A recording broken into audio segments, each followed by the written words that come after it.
चलिए फ्रेंड्स, आज हम स्टार्ट करेंगे अपनी अगली वीडियो, जिसमें हम कोशिश करेंगे कि हमारे एनिमल सेल के सभी क्वेश्चंस क्या हो जाएं, आज कंप्लीट हो जाएं। चलिए, पहला क्वेश्चन है आज का,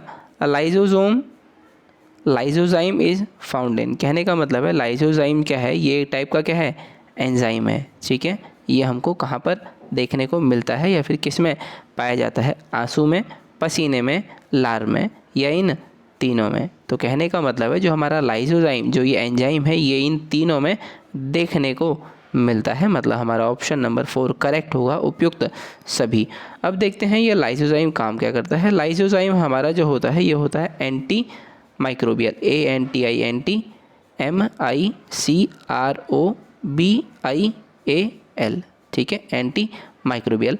माइक्रोबियल का मतलब है माइक्रोब से, ठीक है, और एंटी का मतलब होता है उनकी ग्रोथ को रोकने वाला या उनको मारने वाला सब्सटेंस या एंजाइम। ठीक है, तो जो हमारा लाइसोजाइम होता है, ये क्या होता है, एंटी माइक्रोबियल एंजाइम, मतलब माइक्रोब्स की ग्रोथ को रोकने वाला या माइक्रोब्स को मारने वाला एंजाइम।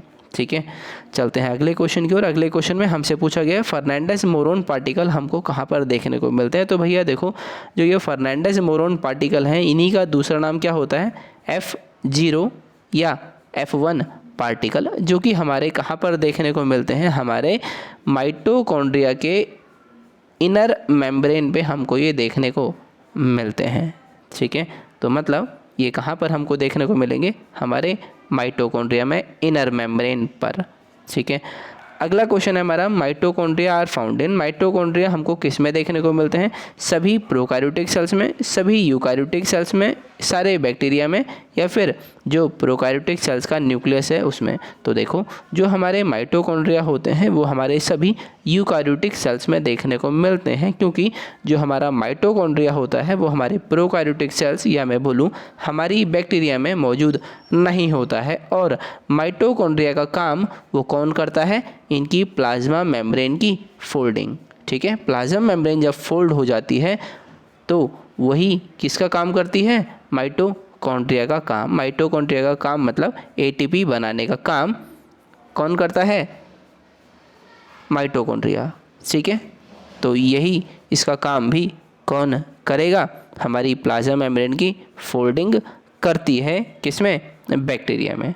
चलते हैं अगले क्वेश्चन की ओर। अगले क्वेश्चन में हमसे पूछा गया है, secretory cells having abundant smooth endoplasmic reticulum indicate. मान लो एक सिक्रेटरी सेल्स है जिसमें बहुत सारे स्मूथ एंडोप्लाज्मिक रेटिकुलम है, उसका क्या मतलब हुआ, तो इसका मतलब क्या हुआ कि वो लिपिड सीक्रेट करती है। लिपिड सीक्रेट करने का मतलब है, कहने का मतलब है, एक हमारा क्या है, एंडोप्लाज्मिक रेटिकुलम है, तो ये हमारा क्या सीक्रेट करता है, ये लिपिड का सीक्रेशन सीक्रेट करता है। ठीक है, कहने का मतलब है जो हमारा एंडोप्लाज्मिक, जो स्मूथ एंडोप्लाज्मिक रेटिकुलम होता है, इस पे राइबोसोम नहीं होता है। अगर राइबोसोम किसी पे नहीं होगा तो कहने का मतलब है वो प्रोटीन नहीं बना पाएगा। ठीक है, तो मतलब अब वो क्या बनाएगा, तो वो बनाएगा नॉन प्रोटीनेशियस सब्सटेंस, जिसमें क्या आता है हमारा लिपिड का बनाना या लिपिड का सीक्रेशन करना, दूसरा फॉस्फोलिपिड या फिर ग्लाइकोलिपिड बनाने का काम कौन करता है, हमारा स्मूथ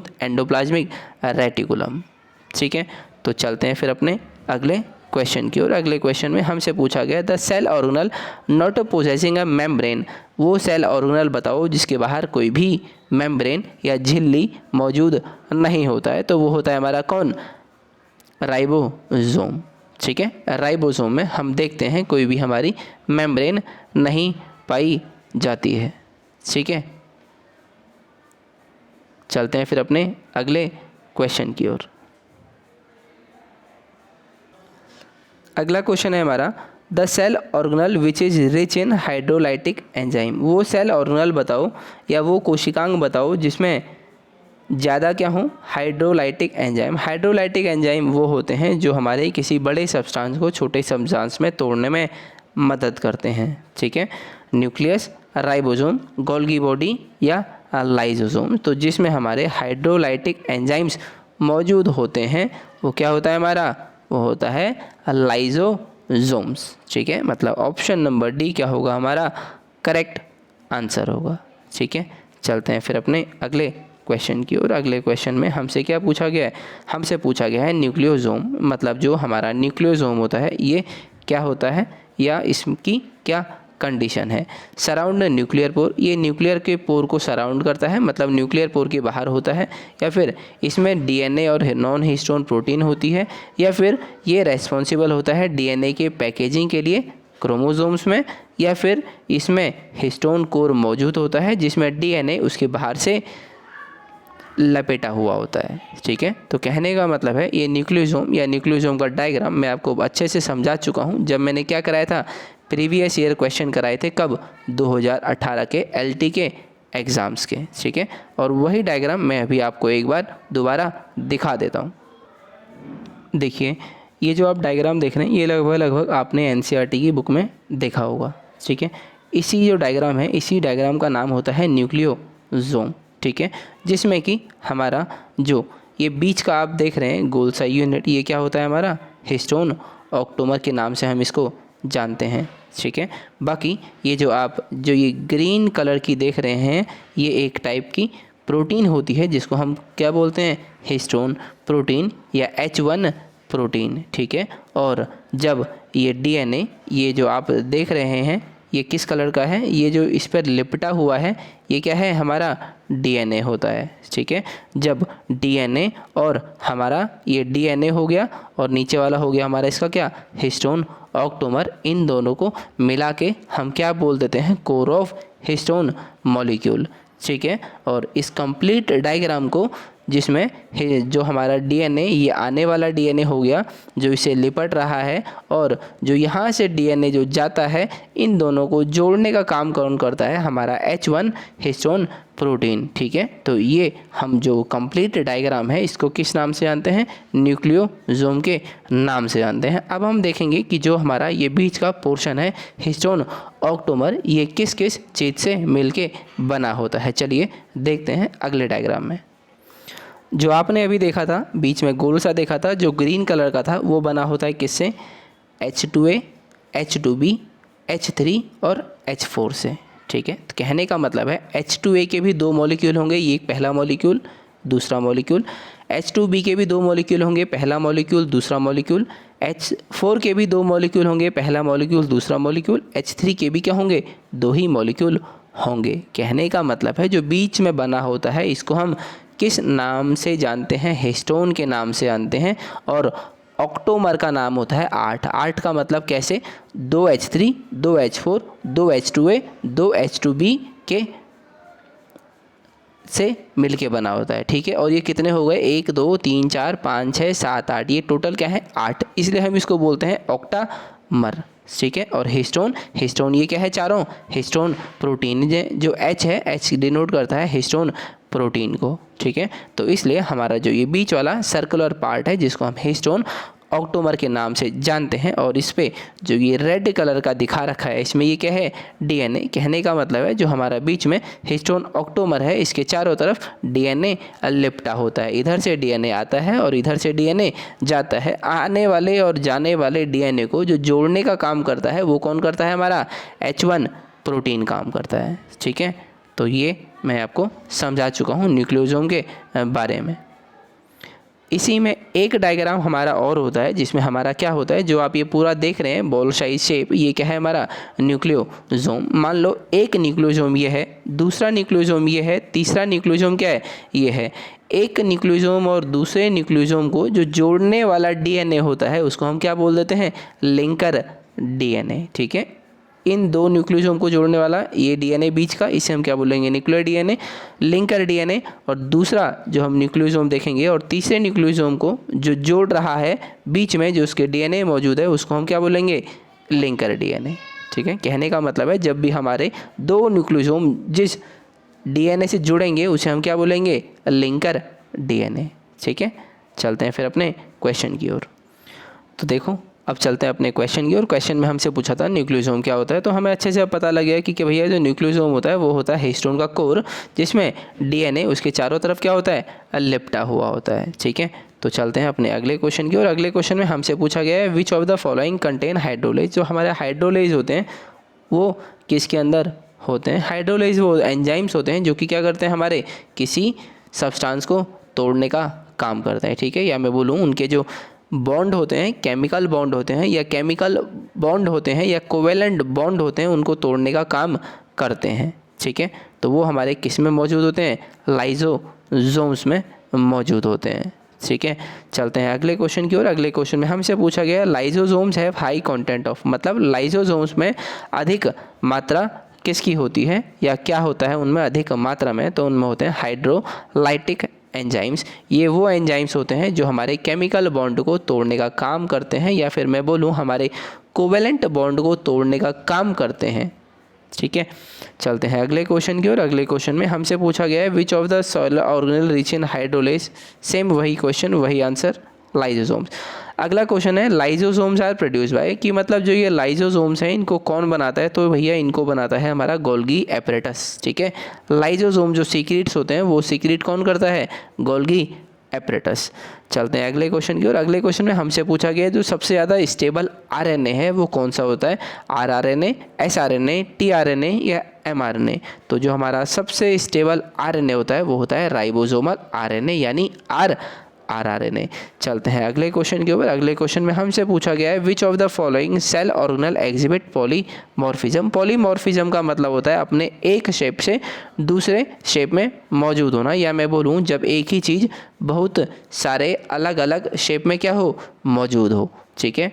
तो वो होती है हमारी कौन, जो हमारे लाइसोसोम्स हैं, इनमें पॉलीमॉर्फिज्म हमको देखने को मिलता है, ठीक है। चलते हैं अगले क्वेश्चन की ओर। अगले क्वेश्चन में हमसे पूछा गया है जो हमारे माइक्रोट्यूब्यूल्स होते हैं ये हमारे किससे बने होते हैं, तो जो हमारे माइक्रोट्यूब्यूल्स होते हैं ये किससे बने होते हैं, फाइब्रिन से, एक्टिन से, ट्यूबुलिन से या मायोसिन से। तो जो हमारे माइक्रोट्यूब्यूल्स होते हैं ये हमारे ट्यूबुलिन नाम के प्रोटीन से बने होते हैं, ठीक है।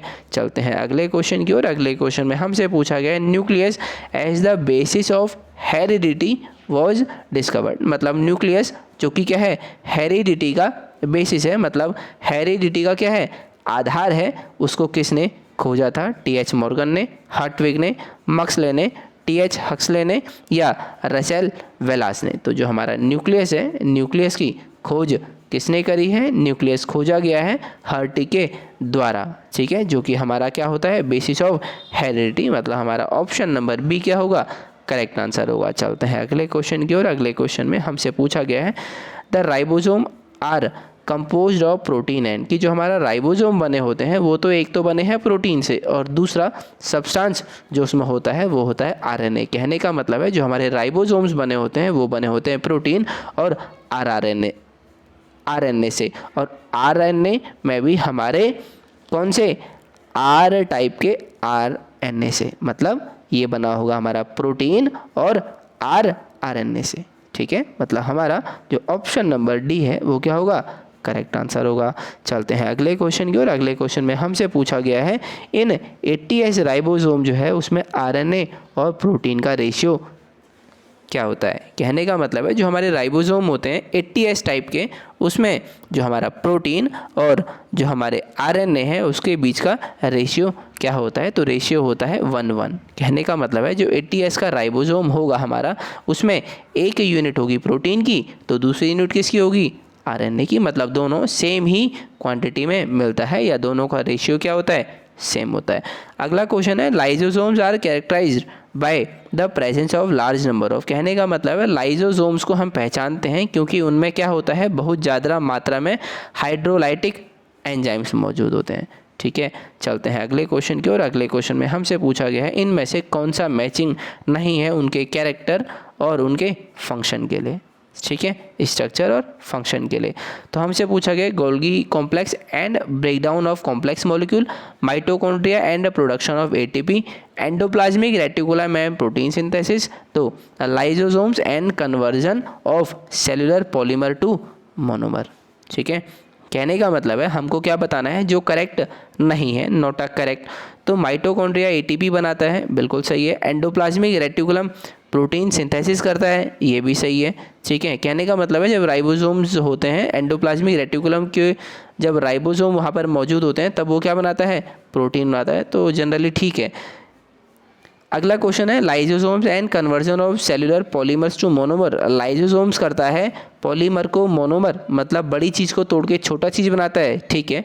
लाइजोसोम डिग्रेडेशन का ही काम करता है, बल्कि जबकि हमारा गोल्गी कॉम्प्लेक्स है इसमें लिखा है ब्रेकडाउन ऑफ कॉम्प्लेक्स मॉलिक्यूल, ये बड़े कॉम्प्लेक्स मॉलिक्यूल को तोड़ता है, तो नहीं, ये क्या है हमारा बिल्कुल गलत है और हमको गलत ही पहचानना था। तो हमारा ऑप्शन नंबर ए क्या होगा, करेक्ट आंसर। चलते हैं अगले क्वेश्चन की ओर। अगले क्वेश्चन में हमसे क्या पूछा है, इनकी मैचिंग करनी है लिस्ट 1 की लिस्ट 2 से, ठीक है।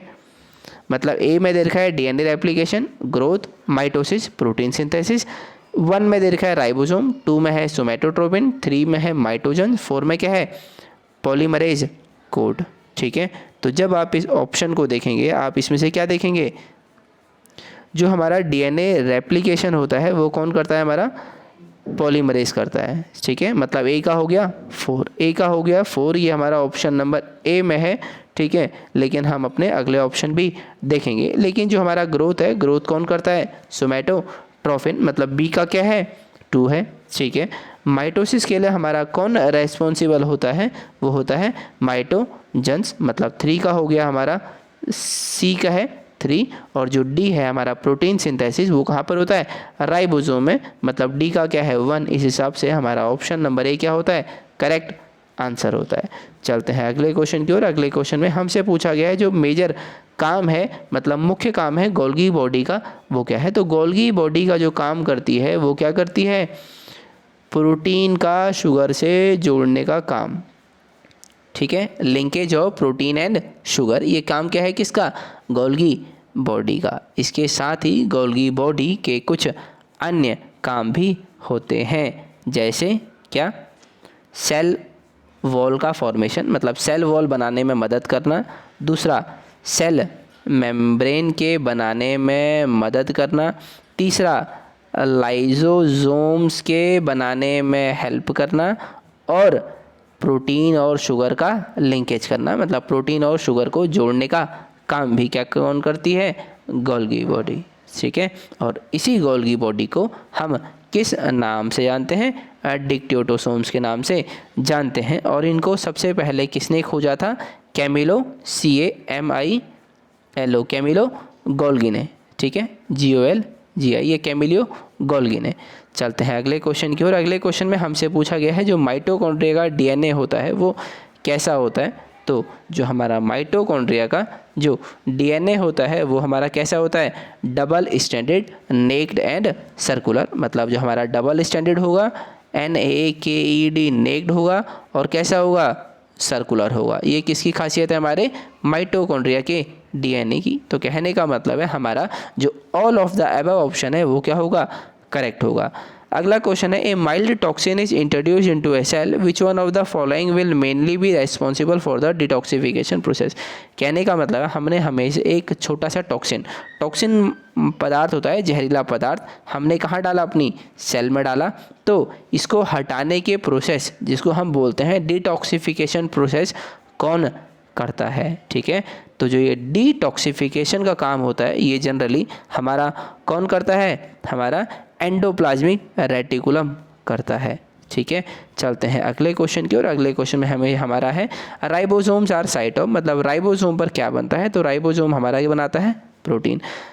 अगला क्वेश्चन है, ग्लाइकोलिपिड और ग्लाइकोप्रोटीन हमारे सेल्स में कहाँ पर बनती हैं। तो जब भी आप ग्लाइकोप्रोटीन और ग्लाइकोलिपिड की हम क्या करेंगे, बात करेंगे, तो हमारी कहाँ से बनती है, गोल्गी बॉडी के द्वारा बनाई जाती है, ठीक है। चलते हैं फिर अपने अगले क्वेश्चन की ओर। अगले क्वेश्चन में हमसे पूछा गया है राइबोसोम्स में क्या बनता है। तो हमको पता है प्रोटीन बनता है। अगला क्वेश्चन है, F1 पार्टिकल आर फाउंड इन, मतलब जो हमारे F1 कण हैं वो कहाँ पाए जाते हैं। मैं आपको बता चुका हूँ, माइटोकॉन्ड्रिया के इनर सरफेस पे हमको देखने को मिलते हैं। अगला क्वेश्चन है हमारा, the organelle in which aerobic respiration occur in, कोशिकांग जिसमें एक कोशिकी में वायु श्वसन होता है वह। कहने का मतलब है जिसमें एरोबिक रेस्पायरेशन होता है वो बताओ। तो देखो, क्लोरोप्लास्ट, राइबोसोम, डिक्टियोटोसोम या माइटोकॉन्ड्रिया, इनमें किस में हमको क्या देखने को मिलता है, एरोबिक रेस्पायरेशन, मतलब रेस्पायरेशन वायु की मौजूदगी में, तो वो होता है हमारा माइटोकॉन्ड्रिया। ये वो जगह होती है जहाँ पर हमारी सेल क्या करती है, एरोबिक रेस्पिरेशन। चलते हैं फिर अगले क्वेश्चन की ओर। अगले क्वेश्चन में हमसे पूछा गया है जो हमारा स्मूथ एंडोप्लाज्मिक रेटिकुलम है ये क्या काम करता है। तो ये हमारा क्या काम करेगा, लिपिड के बनाने का, ग्लाइकोजिनोलाइसिस का, स्टेरॉल के मेटाबॉलिज्म का और डिटॉक्सिफिकेशन का। मतलब ये जो हमारे सारे काम कौन करता है, हमारा एंडोप्लाज्मिक रेटिकुलम के द्वारा किया जाता है। ठीक है, मतलब हमारा option number D all of the above क्या होगा, सही इसका जवाब होगा। ठीक है, चलते हैं फिर अपने अगले क्वेश्चन की ओर। अगले क्वेश्चन में हमसे पूछा गया है एरोबिक रेस्पिरेशन में सबस्ट्रेट लेवल फॉस्फोराइलेशन कहाँ पे होता है। मतलब वायुवीय श्वसन के दौरान सबस्ट्रेट स्तर फॉस्फोरिलीकरण कहाँ पर होता है, साइटोप्लाज्म में, माइटोकॉन्ड्रिया में, साइटोप्लाज्म माइटोकॉन्ड्रिया दोनों में, या साइटोप्लाज्म और गोल्गी बॉडी में। तो जब भी आप देखेंगे कि किस में हमारा पूछा जाता है सबस्ट्रेट लेवल फॉस्फोराइलेशन, तो जब आप देखेंगे इसके ऑप्शंस को, साइटोप्लाज्म को, माइटोकॉन्ड्रिया को, तब आपको पता लगेगा ये हमारा साइटोप्लाज्म और माइटोकॉन्ड्रिया दोनों में होता है। क्या, सबस्ट्रेट लेवल फॉस्फोराइलेशन। ठीक है, चलते हैं फिर अपने अगले क्वेश्चन की ओर। अगले क्वेश्चन में हमसे क्या पूछा गया है, इसमें से कौन सा सबसे छोटा कोशिकांग है। मतलब निम्नलिखित में से एक लघुतम कोशिकांग है हमारा, लाइसोसोम, स्पिरोसोम, पेरोक्सिसोम या राइबोसोम। तो जब आप इन चारों को देखेंगे तो जो हमारा राइबोसोम होता है ये क्या होता है, सबसे छोटा होता है साइज में। अगला क्वेश्चन है एक्रोसोम इज मेड ऑफ, मतलब एक्रोसोम जो है वो हमारा किससे बना होता है, गोल्गी बॉडी से, माइटोकॉन्ड्रिया से, राइबोसोम से या सेंट्रियोल से। जो हमारा स्पर्म है, स्पर्म का जो सबसे आगे वाला पार्ट होता है, ऐसा आपने देखा होगा कुछ हमारे स्पर्म का शेप होता है, तो जो हमारा सबसे फ्रंट वाला पार्ट है ये वाला जिसको हम एक्रोसोम बोलते हैं, ये किससे बना होता है, तो ये बना होता है हमारा गोल्गी बॉडी के द्वारा बना होता है। ठीक है, या गोल्गी बॉडी इसको सीक्रेट करती है एक्रोसोम्स को। ठीक है, तो हमारा ऑप्शन नंबर ए क्या होगा, करेक्ट आंसर होगा। चलते हैं अगले क्वेश्चन की ओर। अगले क्वेश्चन में हमसे पूछा गया है acrosome of sperm is derive from. कहने का मतलब है शुक्राणु का जो एक्रोसोम है वो किससे व्युत्पन्न होता है। तो अभी मैंने आपको बताया गोल्गी बॉडी के द्वारा व्युत्पन्न होता है या डिराइव होता है या गोल्गी बॉडी सीक्रेट करती है। चलते हैं अगले क्वेश्चन की ओर। अगले क्वेश्चन में हमसे पूछा गया है जी बार बॉडी अनुपस्थित किस में होगी। मतलब बार बॉडी किस में एब्सेंट होती है, तो वो होती है टर्नर सिंड्रोम में, क्योंकि जो टर्नर सिंड्रोम होता है इसकी कंडीशन क्या है, एक्स और 0। ठीक है, एक्स और 0 होता है टर्नर सिंड्रोम में। तो जब भी आपको बार बॉडी बतानी हो किसी में तो आप क्या फॉर्मूला लगाएंगे, मतलब एक्स कितने हैं आपको काउंट कर लेने हैं कि एक्स कितने हैं। ठीक है, उसमें से -1 कर देना है। तो कहने का मतलब है टर्नर सिंड्रोम में होता है एक्स 0, मतलब इसमें एक्स कितना है, 1 एक्स है, तो आप यहाँ पे 1 लिख देना। 1 - 1 कितना हो गया, 0। मतलब टर्नर सिंड्रोम में एक भी बार बॉडी मौजूद नहीं होती है। ठीक है, चलते हैं अगले क्वेश्चन की ओर। अगले क्वेश्चन में हमसे पूछा गया है न्यूक्लियोसोम किससे बना होता है। तो हमारा न्यूक्लियोसोम किससे बना होता है, न्यूक्लियोसोम बना होता है हमारा किससे, डीएनए और हिस्टोन प्रोटीन से बना होता है। ये तो है हो गया हमारे यूकारियोट्स की बात, लेकिन जो हमारा प्रोकारियोट्स होते हैं, प्रोकारियोट्स में हमारा किससे बना होता है, डीएनए और हिस्टोन या नॉन हिस्टोन प्रोटीन से भी मिलके बना होता है। लेकिन जनरली हम यहाँ पर बात करेंगे किसकी, यूकारियोट्स के हिसाब से। तो हमारा आंसर क्या होना चाहिए, डीएनए और हिस्टोन प्रोटीन से बना होता है। ठीक है, चलते हैं फिर अपने अगले क्वेश्चन की ओर।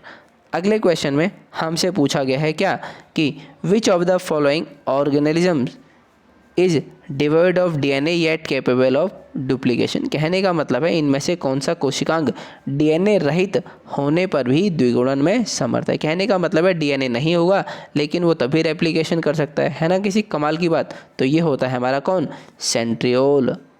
ठीक है, सेंट्रियोल में डीएनए मौजूद नहीं होता है लेकिन ये अपना रेप्लिकेशन मतलब द्विगुणन करने में क्या है, समर्थ होता है। ठीक है, चलते हैं अपने अगले क्वेश्चन की ओर। अगले क्वेश्चन में हमसे पूछा गया है वो राइबोसोम की सब यूनिट बताओ जो mRNA से जुड़ा होता है। ठीक है, या सब unit of ribosome connect with mRNA, वो सब यूनिट राइबोसोम की सब यूनिट जो mRNA से जुड़ते हैं। In presence of F1, in presence of F2, या इन प्रेजेंस ऑफ F3, या इन प्रेजेंस ऑफ F4। तो कहने का मतलब है किस की मौजूदगी में ये राइबोसोम के सब यूनिट हमारे mRNA से जुड़ते हैं। ठीक है, चलिए क्वेश्चन देखते हैं। इसमें हमारा था राइबोसोम का mRNA से कॉम्प्लेक्स। तो देखिए जो इसका आंसर हो सकता है ना, वो तो हो सकता है F3 और F4 दोनों आंसर हो सकते हैं। ठीक है, क्योंकि इसमें सिर्फ mRNA दे रखा है, और ये हमारा जो F3 और F4 है ना, ये सीन क्या है, सीन ये है कि ये हमारा है इनिशिएशन फैक्टर, और यहाँ पर जो जनरली बात हो रही है वो हो रही है सिर्फ यूकारियोट्स के रेस्पेक्ट में। ठीक है, अगर मैं यहाँ पर बात करूँ किसकी, हमारा जो राइबोसोमल यूनिट है और किसकी, mRNA कॉम्प्लेक्स, mRNA अगर मैं कॉम्प्लेक्स की बात करूं, mRNA कॉम्प्लेक्स की बात करूं, तो हमारा इनिशिएशन जो है हमारे यूकारियोट्स में वो हमारा किसकी प्रेजेंस में होता है, F4 की प्रेजेंस में होता है। ठीक है, अगर मैं mRNA के आगे कॉम्प्लेक्स वर्ड लगाऊं तब मैं इसका आंसर दे सकता हूं कि मैं क्या है, इन प्रेजेंस ऑफ F4। ठीक है, तो ये क्या होते हैं, ये हमारे इनिशिएशन के लिए काम आते हैं क्या, यूकारियोट्स में। ठीक है, तो चलते हैं फिर अपने अगले क्वेश्चन की ओर। अगले क्वेश्चन में हमसे पूछा गया है जो हमारे ऑटोफेजिक वैक्यूल्स होते हैं, ये हमारे क्या होते हैं, कहने का मतलब है ऑटोफेजिक वैक्यूल्स होते हैं, इनको हम क्या बोलते हैं या किस नाम से ये प्रचलित हैं, लाइजोसोम्स, राइबोसोम, सेंट्रोसोम या माइक्रोसोम। तो ये होते हैं हमारे लाइजोसोम्स। ठीक है, चलते हैं अपने अगले क्वेश्चन की ओर। अगले क्वेश्चन में हमसे पूछा गया है सेंट्रियोल जो है वो किस में भाग लेता है। तो सेंट्रियोल हमारा जो भाग लेता है वो क्या लेता है, स्पिंडल फॉर्मेशन में क्या लेता है, हमारा भाग लेता है। कौन, हमारा ये सेंट्रियोल। ठीक है, मतलब स्पिंडल निर्माण के प्रारंभ करने में सेंट्रियोल योगदान अपना देता है। अगले क्वेश्चन की ओर चलते हैं। अगला क्वेश्चन होता है सबसे स्थिर जो RNA हमारा वो कौन सा होता है, सबसे स्थिर होता है हमारा rRNA या फिर राइबोसोमल RNA। अगला क्वेश्चन है जो हमारा शब्द क्रोमोसोम है इसका सबसे प्रथम बार उपयोग किसने किया था, बाल्बियानी ने, पर्किंस ने, वेल्डेयर ने या स्टर्न ने। ठीक है, तो जो हमारा इसका सबसे पहले जो शब्द उपयोग किया है वो किया है वाल्डेयर ने। ठीक है, किसका, क्रोमोसोम शब्द का। चलते हैं अगले क्वेश्चन की ओर। अगले क्वेश्चन में हमसे पूछा है इनमें से कौन सा ऑर्गेनेल है जिसके बाहर मेम्ब्रेन नहीं होती है, मतलब कोई भी आवृत नहीं होता है इसके बाहर, तो वो है हमारा राइबोसोम। ठीक है, चलते हैं अगले क्वेश्चन की ओर। अगले क्वेश्चन में हमसे पूछा गया है वही हमारा गोल्गी बॉडी का प्रमुख कार्य जो कि हमारा क्या होता है, प्रोटीन और शुगर को जोड़ना। चलते हैं अपने अगले क्वेश्चन की ओर। अगले क्वेश्चन में हमसे पूछा गया है एरोबिक रेस्पिरेशन कहाँ पर होता है, अच्छे से पता है आपको कहाँ होता है, माइटोकॉन्ड्रिया के अंदर होता है। अगला क्वेश्चन है एंडोप्लाज्मिक रेटिकुलम को सबसे पहले किसने देखा गया, किसने देखा था, फ्लेमिंग ने, बेंडा ने, पोर्टर ने या क्लाउड ने। तो जैसा कि आपको बहुत अच्छे से पता है जो हमारा क्या, जो एंडोप्लाज्मिक रेटिकुलम है इसको सबसे पहले किसने देखा था, पोर्टर ने देखा था। ठीक है, कब देखा था, 1945 में देखा था, 1945 में देखा था। ठीक है, चलते हैं अगले क्वेश्चन की ओर। अगले क्वेश्चन में हमसे पूछा गया है जब सेंट्रीफ्यूगेशन होता है इसमें से कौन सा ऑर्गेनेल की सेडिमेंटेशन स्पीड सबसे कम होती है, माइटोकॉन्ड्रिया की, न्यूक्लिया की, गोल्गी की या हमारे राइबोसोम की। तो न्यूक्लियस जो होता है हमारा इसका जो अपकेंद्रण की प्रक्रिया में ये तलछट में मिलेगा। ठीक है, या मतलब इसकी सबसे जो वेग होगा सबसे कम होगा सेंट्रीफ्यूजन के दौरान।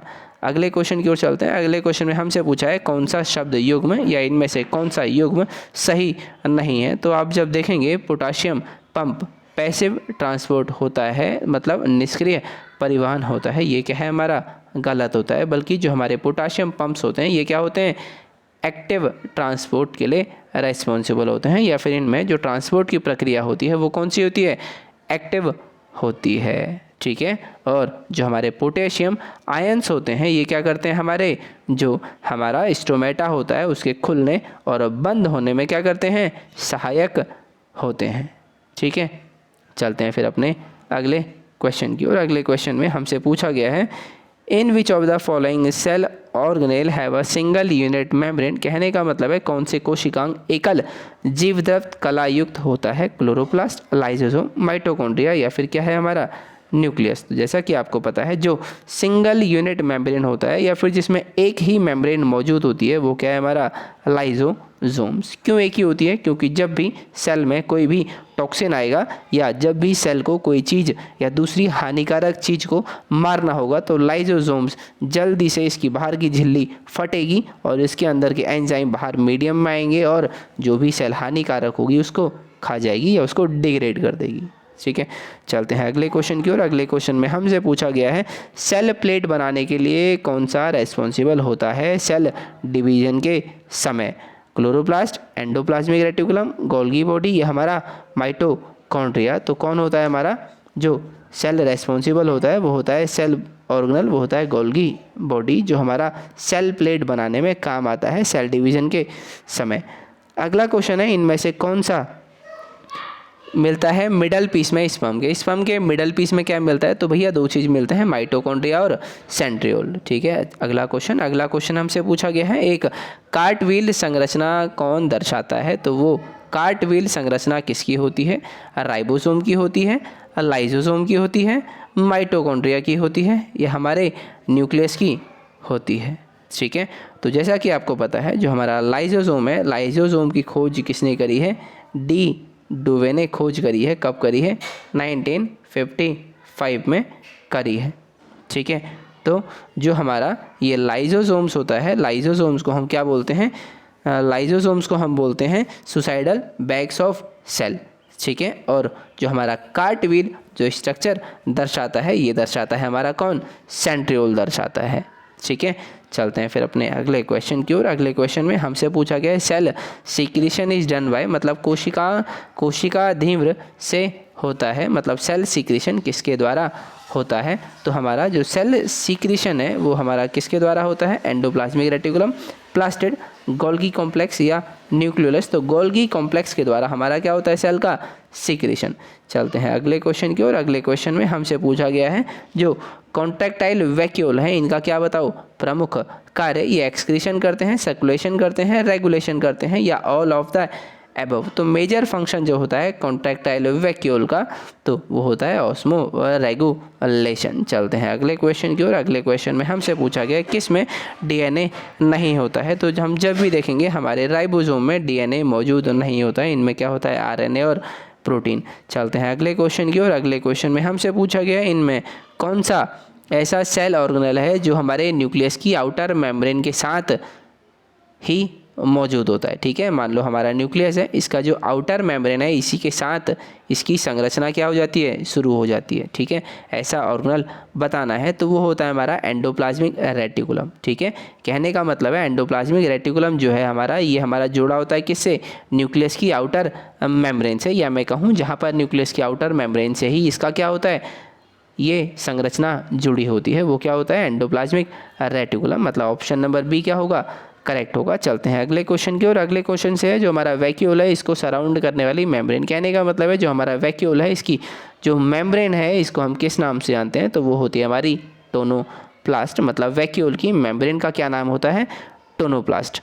चलते हैं अगले क्वेश्चन की ओर। अगले क्वेश्चन में हमसे बोला गया है जो असेंबली होती है 2 यूनिट की 40S और 60S ये कौन सा राइबोसोम बनाती है? तो राइबोसोम बनाती है 80S। कहने का मतलब है 80S जो राइबोसोम है वो 2 सब यूनिट से बना होता है, एक होता है 40S और दूसरा क्या होता है? 60S। S का मतलब होता है सेडिमेंट्री कोएफिशिएंट।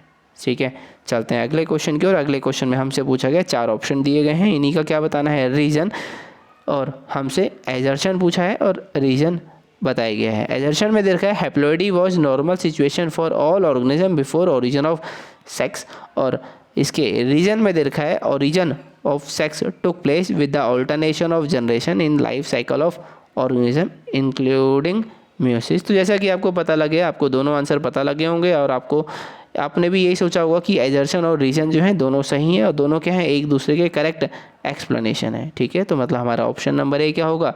करेक्ट आंसर होगा, क्योंकि आप जानते हैं जो हैप्लॉइडी का मतलब है सिंगल कंडीशन, मतलब एन जो कंडीशन है ये नॉर्मल कंडीशन होती है कभी भी ओरिजिन ऑफ सेक्स से पहले। ठीक है, होती है। अगले में पूछा है जो ऑल्टरनेशन ऑफ जनरेशन है इसी से हुआ हमारा ऑल्टरनेशन ऑफ जनरेशन हमारा हुआ ओरिजिन ऑफ सेक्स के कारण ही। ठीक है। और ये किसके कारण होता है, इसमें हमारा मियोसिस इन्वॉल्व होता है। तो बिल्कुल सही है, जब हमारा ऑल्टरनेशन ऑफ जनरेशन होता है तो इसमें हमारे हैप्लॉइड इंडिविजुअल्स का ही कहीं ना कहीं रोल होता है, ठीक है, और इसमें मियोसिस प्रोसेस शामिल होती है। चलते हैं अगले क्वेश्चन की ओर। अगले क्वेश्चन में हमसे पूछा गया है जो हमारे ऑक्सीडेटिव एंजाइम्स हैं वो कहाँ पर मौजूद होते हैं, तो हम वो हमारे मौजूद होते हैं हमारे माइटोकॉन्ड्रिया में। अगला क्वेश्चन है हमारा, वो सेलुलर इवेंट बताओ जिसमें Mendel law of independent assortment, Mendel का जो इंडिपेंडेंट एशॉर्टमेंट का लॉ है वो देखने को मिलता है। तो वो मेटाफेज 1 जो है वहाँ पर क्या होता है, मेंडल का इंडिपेंडेंट एशॉर्टमेंट। इंडिपेंडेंट एशॉर्टमेंट का मतलब होता है किसी भी ऑर्गेनिज्म में हमारे जो कैरेक्टर्स हैं, ट्रेट हैं, वो इंडिपेंडेंटली एशॉर्टेड हो सकते हैं, ठीक है।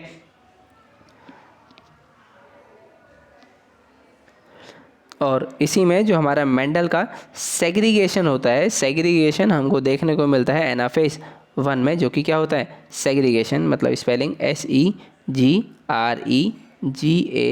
SEGREGATION, segregation. ये मैं आपको समझा देता लेकिन वीडियो ना काफ़ी लेंथी हो जाएगी, इसलिए मैं आपको यही बोलूँगा कि आप इसको NCERT से देख लीजिएगा, ठीक है। ये जो मेंडल का लॉ ऑफ इंडिपेंडेंट एशॉर्टमेंट है ये वाला, और सेग्रीगेशन, ठीक है, ये आप दोनों NCERT से देख लीजिएगा। बाकी ये किस फेज़ में होते हैं ये मैंने आपको बता दिए हैं, ठीक है। बाकी आगे चलते हैं, इसमें भी आपको क्या करनी है, मैचिंग करनी है 1 की 2 से, ठीक है। ABCZ कहने का मतलब है ये हमारा दिया है टाइप ऑफ DNA, ABC या Z टाइप का DNA, और आगे दिया गया है हमारा बेस पेयर पर टर्न हेलिक्स। तो इसमें 4 टाइप के DNA होते हैं, A, B, C और Z, ठीक है। तो कहने का मतलब है जो हमारा ADNA होता है इसमें एक हेलिक्स जब टर्न लेगा तो उसमें 11 बेस पेयर होते हैं, BDNA में होते हैं 10 बेस पेयर, CDNA में होते हैं लगभग 9 बेस पेयर, और जो हमारा ZDNA होते हैं इसमें होते हैं 12 बेस पेयर एक हेलिक्स में, ठीक है। और जो ह्यूमंस में मिलता है वो मिलता है B टाइप का DNA, क्योंकि हमारे में 10 बेस पेयर मिलते हैं एक हेलिक्स में, ठीक है। तो इस हिसाब से आप अपना ऑप्शन इन चारों में से देख लीजिएगा, क्योंकि A का क्या है 11, तो कहने का मतलब है A का होगा 3, A का 3 होगा, तो मतलब हमारा ऑप्शन नंबर C क्या होगा, इसका करेक्ट आंसर होगा। चलते हैं अगले क्वेश्चन की ओर। अगले क्वेश्चन में हमसे पूछा गया है ह्यूमन में जो सेल साइकिल में G1 फेज जो है वो कितने देर के लिए रहता है। तो जो हमारा G1 जो फेज होता है ह्यूमंस में वो हमारा कितने साइकिल के लिए रहता है या कितनी देर के लिए रहता है, वो रहता है 10 घंटे के लिए रहता है, ठीक है।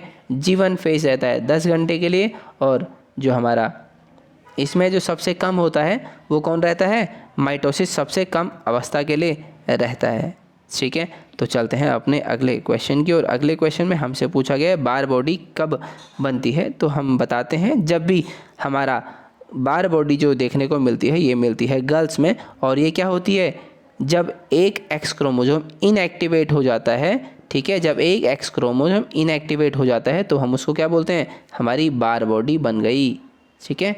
मतलब जब गर्ल्स में मान लो 2 XX क्रोमोसोम है तभी क्या बनती है, हमारी एक फीमेल बनती है, और जब इसमें से एक X क्रोमोसोम क्या हो जाएगा, इनएक्टिवेट हो जाएगा, तो हम इसको क्या बोल देंगे, ये क्या है, एक बार बॉडी। तो हमारी एक गर्ल्स में एक बार बॉडी मौजूद होती है, ठीक है। या मैं ये कहूँ जब भी 2 X क्रोमोसोम होंगे तो एक X क्रोमोसोम क्या हो जाएगा, इनएक्टिवेट हो जाएगा, और वो क्या बन जाएगा, बार बॉडी बन जाएगा, ठीक है।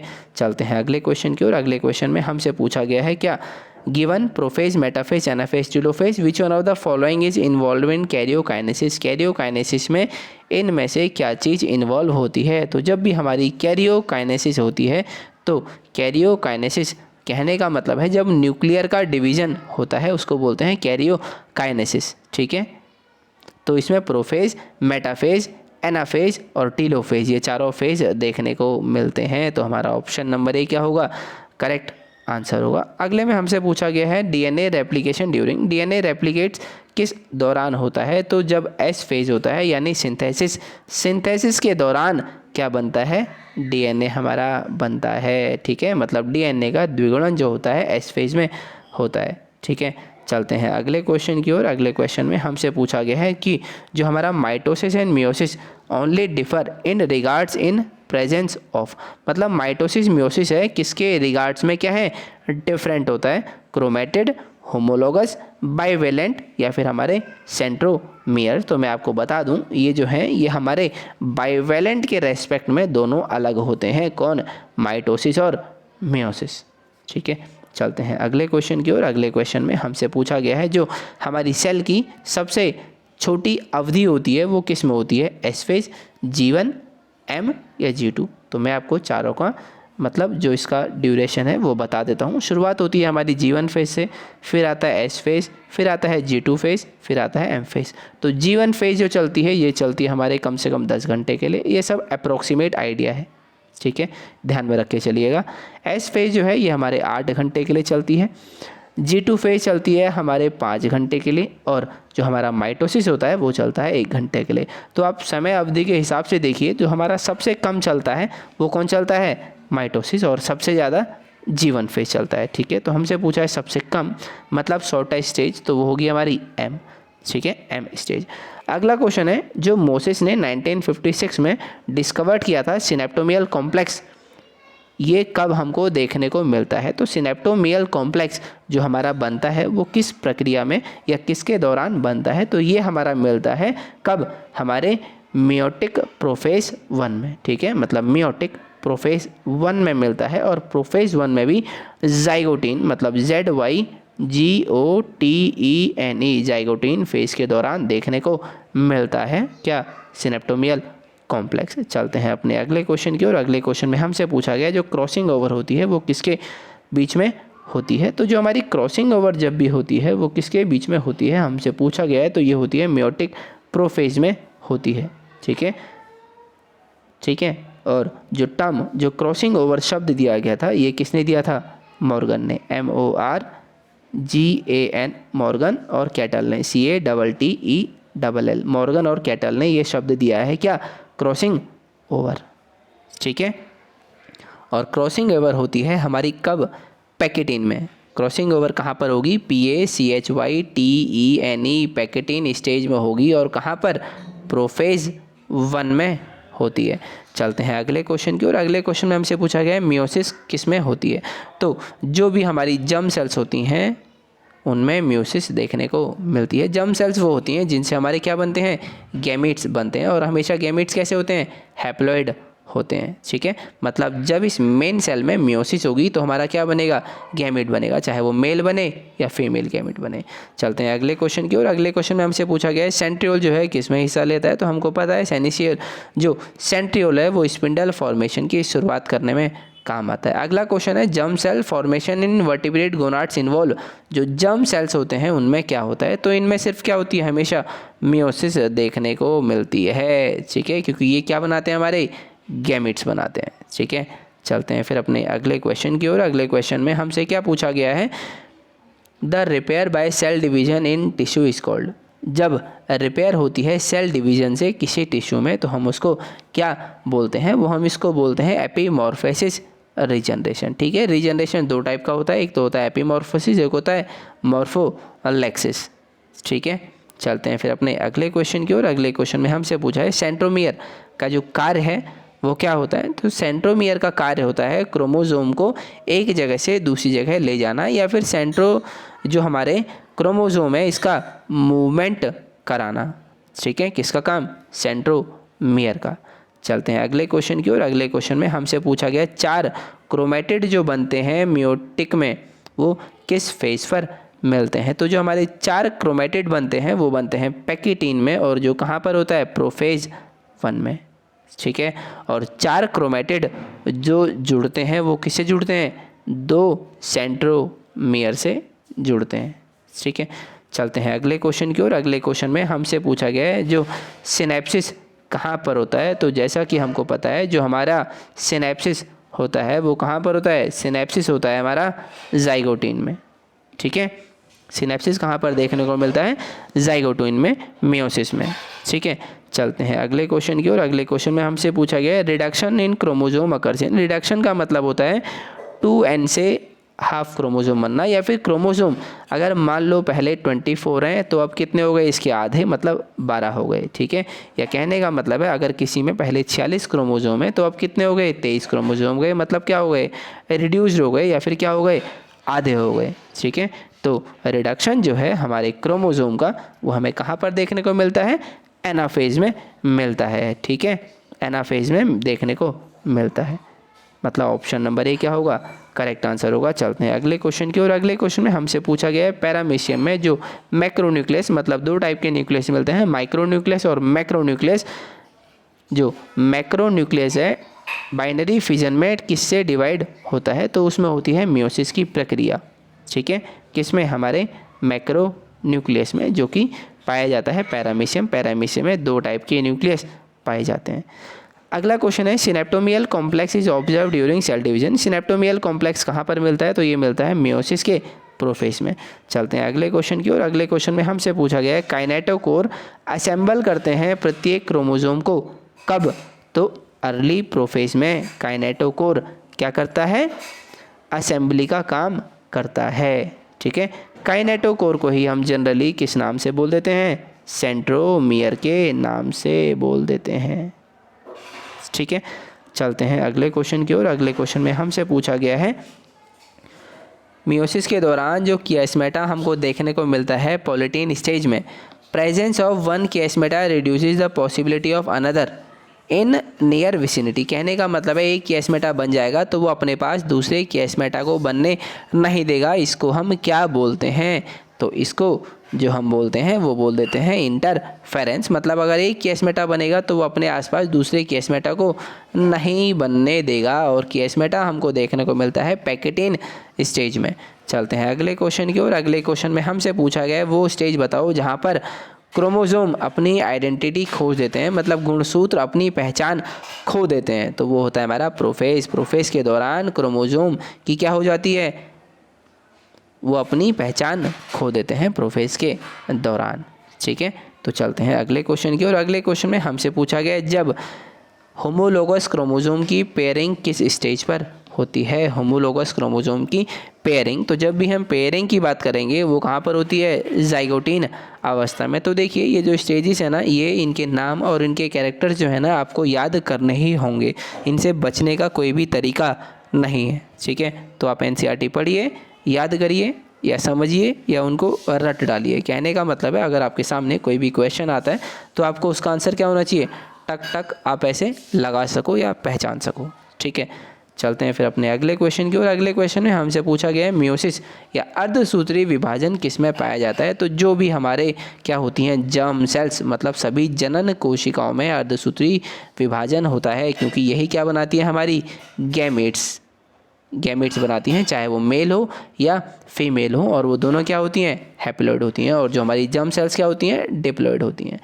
चलते हैं अगले क्वेश्चन की ओर। अगले क्वेश्चन में हमसे पूछा गया है जो गुणसूत्रों का कैरियोटाइप किस प्रावस्था में तैयार किया जाता है, तो वो तैयार किया जाता है मेटाफेज में। जब वो मेटाफेज में सब एक ही प्लेट पर अरेंज होते हैं क्रोमोसोम, तब उनका क्या बनाया जाता है, क्रोमोसोमल कैरियोटाइप। ठीक है, चलते हैं अगले क्वेश्चन की ओर। अगले क्वेश्चन में हमसे पूछा गया है मियोसिस में सिनेप्सिस कब बनता है। तो भैया सिनेप्सिस हम बता चुके हैं, सिनेप्सिस कब बनता है, जाइगोटिन में। अगला क्वेश्चन है, अगले क्वेश्चन में हमसे पूछा गया है माइटोसिस और मियोसिस किस संदर्भ में भिन्न होते हैं। तो वो भिन्न होते हैं हमारे किस में, युगली, मतलब बाइवेलेंट्स के रेस्पेक्ट में।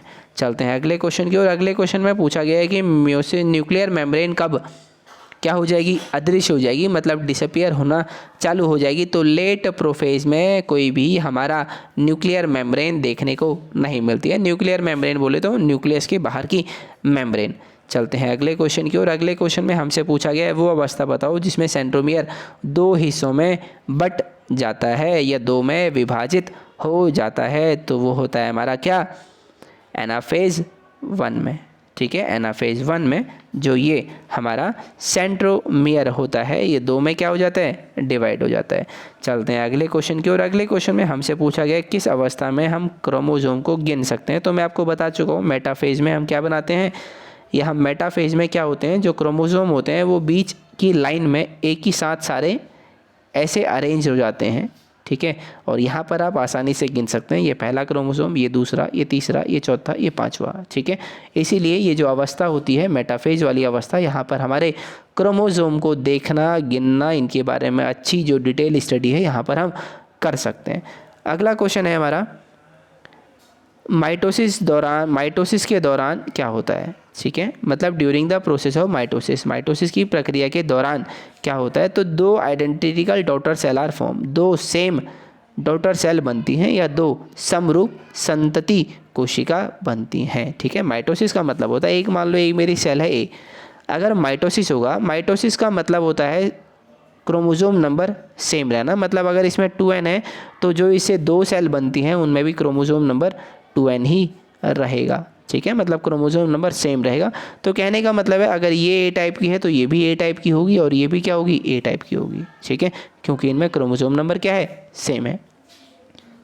चलते हैं अगले क्वेश्चन की ओर। अगले क्वेश्चन में हमसे पूछा गया है स्पिंडल बनना सेल डिवीज़न में ये किस पे निर्भर करता है, तो ये निर्भर करता है कैल्शियम और प्रोटीन पर, या मैं बोलूँ कैल्शियम और प्रोटीन स्पिंडल फॉर्मेशन में, मतलब हमारे तुर्क निर्माण में या कोशिका विभाजन में तुर्क निर्माण नियंत्रित करते हैं। चलते हैं अगले क्वेश्चन की ओर। अगले क्वेश्चन में हमसे पूछा गया है माइटोसिस और मियोसिस एक दूसरे से भिन्न है क्योंकि अर्धसूत्रीय विभाजन में क्या होता है, तो अर्धसूत्रीय विभाजन में क्या होता है, जो हमारे क्रोमोसोम नंबर हैं वो क्या हो जाते हैं, आधे हो जाते हैं। चलते हैं अगले क्वेश्चन की ओर। अगले क्वेश्चन में हमसे पूछा गया है डीएनए पॉलीमरेज सबसे ज़्यादा एक्टिव कब होता है, तो डीएनए पॉलीमरेज जो हमारा एक्टिव होता है ये काम करता है डीएनए के बनाने में, और वो कहाँ होता है हमारा, एस फेज में। चलते हैं अगले क्वेश्चन की ओर। अगले क्वेश्चन में हमसे पूछा गया आरएनए का बनना और प्रोटीन का बनना कहाँ पर होता है, तो ये होता है हमारा जीवन फेज में, हमारा क्या होते हैं, आरएनए और प्रोटीन बनती है।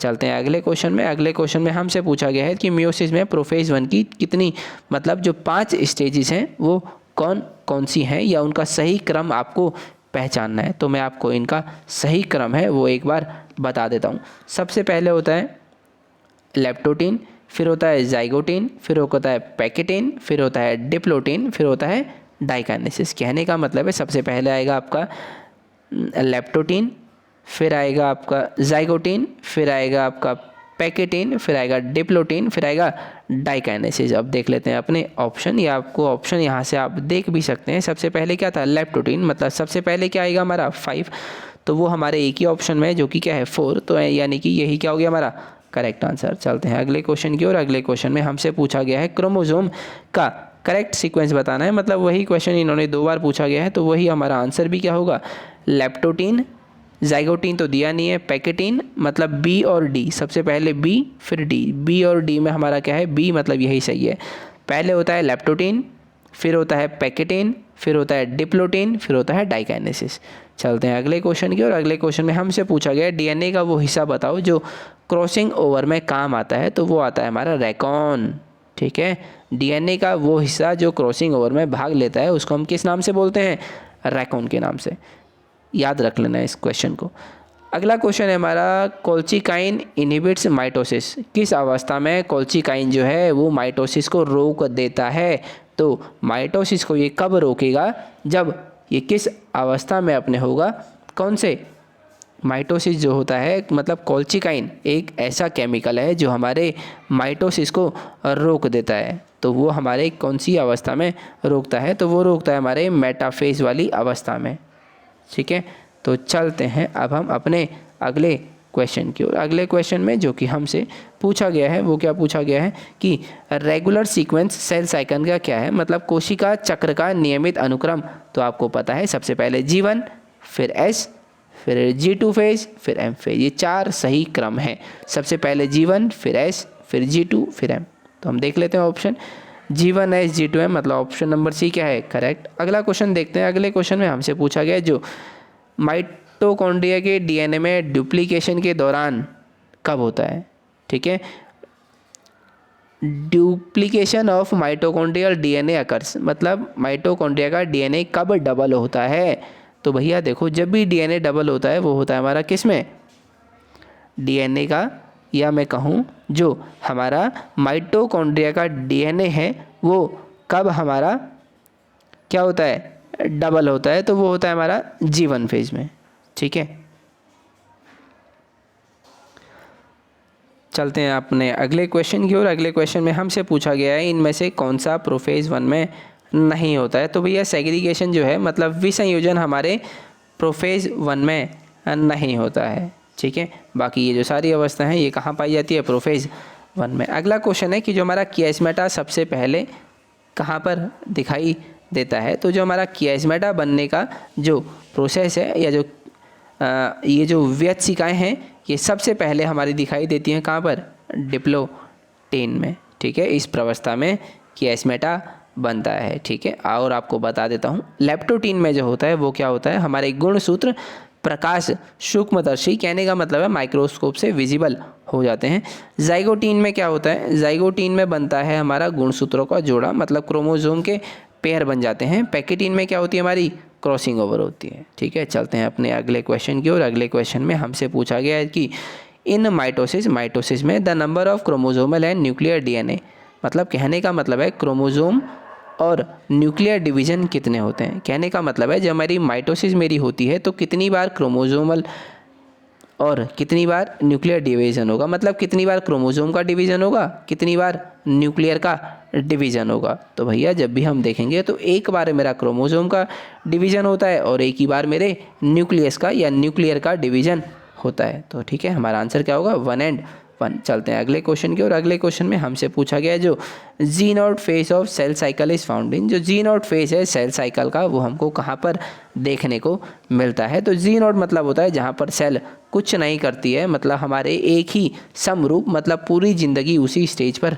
रहती है, उसको हम इस्तेमाल मतलब उसको दर्शाने के लिए हम जी नॉट फेज कहते हैं। तो हमारी न्यूरॉन्स होती हैं ये हमेशा जी नॉट फेज में ही रहती हैं, ये कभी भी डिवाइड नहीं करती हैं। अगला क्वेश्चन है पॉलीटीन क्रोमोसोम जो है वो हमारे कहाँ पर देखने को मिलते हैं। तो जो हमारे पॉलीटीन क्रोमोसोम्स जो हमारे होते हैं ये हमारे कहाँ देखने को मिलते हैं, फ्रोकियोसाइट में, लिजर्ड के पेनक्रियाट में, रेटिकुलोसाइट रैबिट में, या सलाइवरी ग्लैंड डिप्टेरियन लार्वा के। तो जो हमारे पॉलीटीन क्रोमोसोम हैं तो जो हमारे डिप्टेरियन लार्वा हैं इनके सलाइवरी ग्लैंड्स में देखने को मिलते हैं, ठीक है।